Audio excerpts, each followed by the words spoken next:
سب سے بڑی تیاری کیا ہے کہ اپنے دلوں کو صاف کر لو، کہ جس دل میں نفرت ہو، بغض ہو، کسی کے لیے غصہ ہو، کسی کے لیے کیا کیا جذبے ہوں، دل صاف کرنا۔ ہمارے گھروں میں روزانہ جھاڑو ہوتا ہے، یہاں مدرسے میں روزانہ صفائی ہوتی کہ نہیں ہوتی؟ کیونکہ دنیا کی اصل گندگی ہے تو جھاڑو ہاتھ سے نہیں چھوٹ سکتا۔ حرم شریف میں دیکھا کیسے چاروں طرف خدام پھر رہے ہوتے ہیں برش لے کر۔ کہ تمہارے مولوی شاہد صاحب بھی ایک دفعہ وہاں خدام حجاج میں گئے تھے، میں نے ان کے ہاتھ میں برش دیکھا، وہی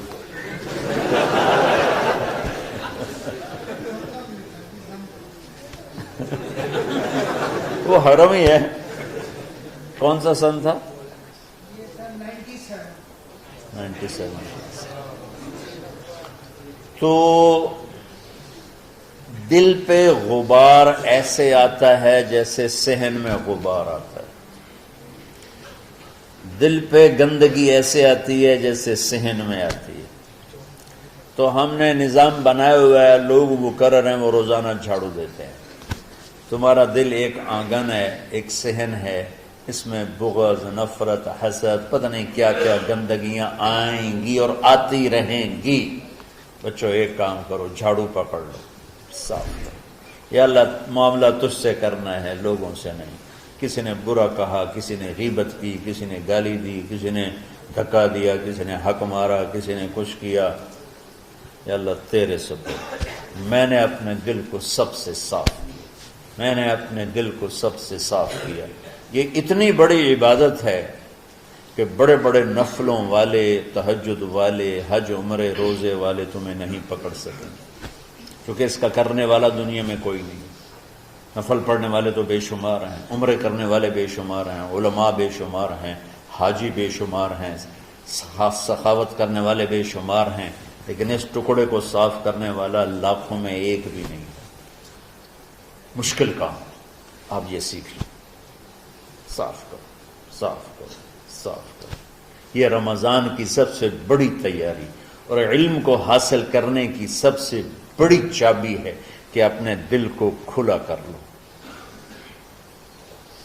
کوئی چیز خالی ہوگی تو کچھ آئے گا۔ جس دل میں بغض بھرا ہو، نفرت بھری ہو، حسد بھرا ہو، کینہ بھرا ہو، اس میں خاک آئے،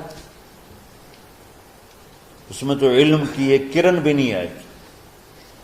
اس زبان سے چاہے جتنے مرضی موتی بکھیرے، دل اس کا اندھا ہوگا۔ لا تعمى الابصار ولكن تعمى القلوب التي في الصدور۔ یہ آنکھوں سے اندھے نہیں، دل سے اندھے ہیں۔ تو بچوں اپنے دل کو صاف کرنا سیکھو۔ وہ کتنی مشہور حدیث ہے، آپ نے کہا اس دروازے سے ایک جنتی آ رہا ہے۔ ایک انصاری صحابی داخل ہوئے، جوتا ہاتھ میں، داڑھی میں وضو کا پانی۔ اگلے دن اس دروازے سے ایک جنتی آ رہا ہے، تو ایک صحابی آئے، ہاتھ میں جوتا، داڑھی میں وضو کا پانی۔ وہی صحابی اگلے دن اس دروازے سے ایک جنتی آ رہا ہے، تو وہی صحابی 3 دن جنت کی بشارت لیے۔ اس صحابہ کی جماعت میں ایک شخص ہیں جن کا نام ہے عبداللہ بن عمرو بن عاص۔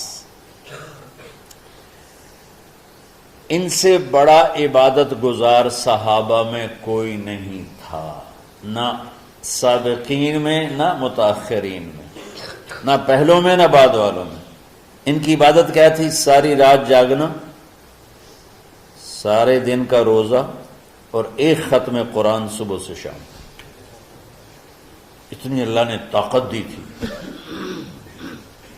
پھر وہی غلوب والی بات آ گئی، ایکسٹریم ہونے والی بات آ گئی۔ ان کی شادی والی رات حجلہ عروسی میں داخل ہو رہے ہیں، دلہن کے کمرے میں داخل ہو رہے ہیں، اور مصلی بچھا کے اللہ اکبر، اور دیر نفل تے نفل، دیر نفل تے نفل۔ تو ان کی بیگم نے دیکھا تو وہ بھی خیر کا زمانہ تھا، انہوں نے بھی وضو کیا اور پیچھے مصلی بچھا کے وہ بھی فجر تک نفل پڑھتے رہے۔ صبح ہوئی تو حضرت عمرو بن عاص رضی اللہ عنہ نے پوچھا، بیٹی رات کیسی گزری؟ کہا جی ماشاءاللہ آپ کے بیٹے تو بڑے عبادت گزار ہیں، ساری رات نفلوں میں ہی گزری۔ تو وہ ان کو شکایت کر دی۔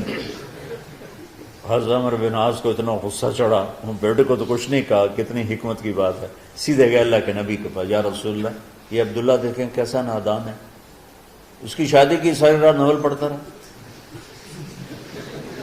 تو آپ کہتے ہیں ماشاءاللہ ماشاءاللہ کتنی بڑی بات ہے، نفلوں میں گزر گئی، رات بھی نفلوں میں گزر گئی۔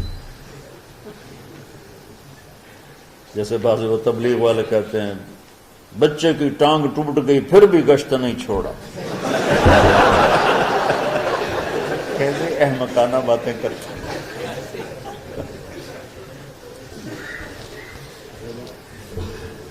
تو آپ نے حضرت عبداللہ بن عمر کو بلا کے ڈانٹا کہ تو نے مہینے میں 3 دن روزے رکھنے ہیں، بس نہیں رکھنے، اور ہفتے میں 1 قرآن ختم کرنا ہے۔ کہا یا رسول اللہ میرے اندر طاقت زیادہ ہے۔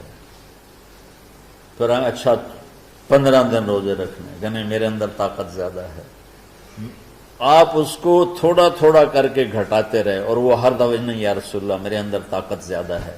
تو آخر میں آپ نے کہا اچھا چلو 100 میں داؤدی پہ آ جاؤ، 1 دن روزہ رکھو، 1 دن افطار کرو، اور 3 دن سے پہلے قرآن ختم نہیں کرنا۔ تو آپ نے اس کو پیچھے کیا۔ یہ بیٹھے تھے اس محفل میں، ان کے دل میں آیا کیا یہ بزرگ مجھ سے زیادہ عبادت کرتے؟ رات میں ساری جاگتا ہوں، دن روزہ رکھتا ہوں، 1 ختم کرتا ہوں، تو جنت کی بشارت تو مجھے ملنی چاہیے تھی، ان کو کیسے مل رہی؟ یہ کسی کتاب میں نہیں لکھا کہ یہ ان کا جذبہ تھا، لیکن جو کہ میں ان کی سیرت کو جانتا ہوں تو مجھے خیال آتا ہے کہ ان کی نفسیات میں یہ بات آئی ہوگی، چونکہ صرف انہی کو خیال آیا کہ میں جا کے دیکھتا ہوں کہ یہ بزرگ کیا کرتے ہیں۔ تو ان کے پاس پہنچ گئے، چاچا ذرا، وہ ادھیڑ عمر تھے، چاچا وہ میرے ابا تھوڑے ناراض ہیں تو کچھ دن آپ کے پاس گزار لوں کا، بیٹا بسم اللہ آ جاؤ۔ اب رات ہوتے ہی عشاء کی نماز پڑھ کے انہوں نے جلدی سے چادر اوپر لی اور یوں سراغ کر کے ان چاچے کو دیکھنے لگے ایسے کہ اب یہ کیا ساری رات سجدہ کرے گا، اور ساری رات روتے روتے روتے روتے مصلی گیلا ہو جائے گا، یا ساری رات رکوع کرے گا، ساری رات قیام کرے گا، ساری رات قرآن پڑھے گا، اس تصور سے یوں دیکھ رہے۔ اور وہ بزرگ صحابی تشریف لائے، سرانے پہ سر رکھا، اللہم بسمک اموت و احیا، ہو گئے۔ اب یہ دیکھ رہے ہیں ابھی اٹھیں گے، ابھی اٹھیں گے، ابھی اٹھیں گے، فجر کی اذان پہ اٹھے۔ اب یہ تو حیران پریشان ہو گئے کہ یہ کیا؟ اس زمانے میں تو منافق تہجد نہیں چھوڑتے تھے ڈر کے مارے کہ پتہ نہ چل جائے ہمارے کفر کا، تو یہ چاچا جنت بھی لے گیا تو ستا بھی پیا کہ چلو کل دیکھوں گا۔ اگلی رات پھر چادر سر پہ کر کے اور یوں سوراخ کر کے لیٹے ہوئے اور دیکھ رہے۔ چاچا پھر تشریف لائے اور سرانے پہ سر رکھا، اللہم بسمک اموت و احیا، ہو گئے۔ فجر کی اذان پہ اٹھے، یہ اور پریشان ہو گئے کہ میرا نبی کا فرمان تو سچا ہے، اس میں تو شک بھی کفر ہے، لیکن عمل کیا ہے جس پر اس کو جنت کی بشارت ملی؟ 2 رکعت نفل بھی نہیں۔ اور آج کے دور میں تم میں سے ماشاءاللہ اکثر بچے تہجد پڑھتے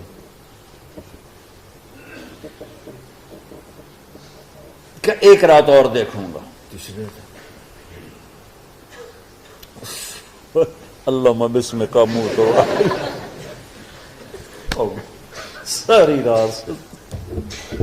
تو تیسری رات پھٹ پڑے عبداللہ بن عمر، کہنے لگے چاچا میری ابا سے کوئی لڑائی نہیں تھی، 3 دن میں تیرے بارے میں سنتا رہا، جنتی جنتی جنتی۔ میں دیکھنے آیا تھا کہ آپ کیا کرتے ہیں، آپ تو کچھ بھی نہیں کرتے ہو، ساری رات سوتے رہتے، اب کیا کرتے ہو؟ میں کہا بیٹا یہی ہے جو تم نے دیکھا ہے۔ اب ان کو سمجھ میں نہیں آ رہا کہ یہ جوڑ کیسے بٹھاؤں، ادھر جنت کی بشارت، ادھر ساری رات خراٹے، اب یہ اس میں جوڑ کیسے بٹھاؤں؟ نبی کی بات تو غلط ہو نہیں سکتی۔ تو اب وہ نا ایسے نا بڑے بے دل سے ہو کر واپس مڑے، پتہ نہیں کی چکر ہوئے گی کوئی گل۔ جب وہ دروازے تک پہنچے تو کہنے لگے بیٹا ادھر آنا، واپس آ گئے۔ کہا میں تمہیں اصل راز کی بات بتاتا ہوں۔ کہا کیا ہے؟ کیا ہے؟ تو یہاں ہاتھ رکھا، کہا یہ جو دل ہے نا اس میں کسی انسان کی نفرت نہیں۔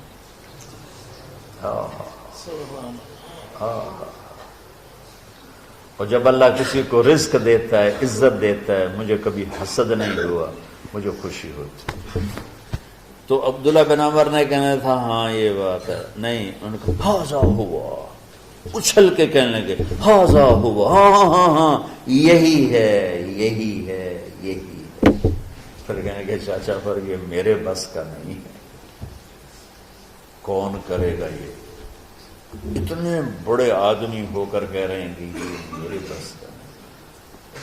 تو بچوں، دنیا میں جنتی بننا ہے اور علم اللہ سے لینا ہے تو اسے صاف کر دو، سب کی نفرت سے۔ اس نے مجھے یہ کیوں کہا، اس نے مجھے یوں کیوں دیکھا، اس نے میرے بارے میں یوں کیوں کہا، اس نے میرے بارے میں یہ کیوں لکھا۔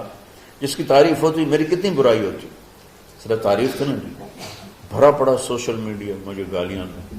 اللہ کے فضل سے میرے دل میں ایک ذرے کے برابر کبھی کوئی منفی جذبہ نہیں آیا، آئے تو میں دھو کے صاف کر دیتا ہوں۔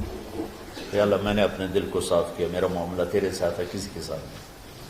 یہ یاد، رمضان کی سب سے بڑی تیاری، علم کے حاصل کرنے کا سب سے بڑا ہتھیار آپ کو بس یہ نہیں کہ تمہیں کتابیں یاد ہو جائیں، تمہیں اشعار یاد ہو جائیں، میں کتابوں کا حافظ تھا جب میں پڑھتا تھا، اور دیوانوں کا حافظ تھا اشعار کا، تو کچھ بھی نہیں یاد رہا، کیونکہ وہ پڑھائی والے راستے پر چلا نا، اللہ نے تبلیغ میں چلایا، پھر بیماریاں آ گئیں، خصوصیتیں آ گئیں، تو وہ مطالعہ ہی ختم ہو کے رہ گیا۔